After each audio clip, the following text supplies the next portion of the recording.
Good afternoon, lovely people. It is at last raining, which is wonderful. So an ideal day to do and to talk about some pricking out of seedlings.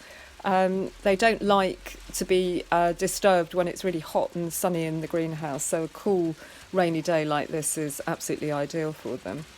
So the received wisdom about our seedlings is we sow in little tiny pans to save space, and then when the seedlings have their first true leaves, so the leaves you can tell what they are rather than just the seed leaves, they go into something bigger like these little modules, or a bit bigger still, or into pots if they're quite big things like these sunflowers. So it depends on how quickly those things grow.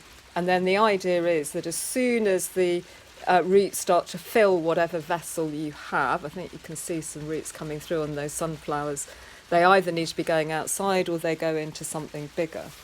And that's all very well if you have both the time and the space to do all that. The other problem I found with these very little modules, which I wouldn't normally use if I wasn't here all the time, is they dry out all the time. They need watering 2 or 3 times a day. And of course, when professional growers use those, they've got overhead misting. So it can be just as satisfactory to sow into pans like this or bigger ones. And then, as you can see from these cosmos, they haven't tangled their roots together too much.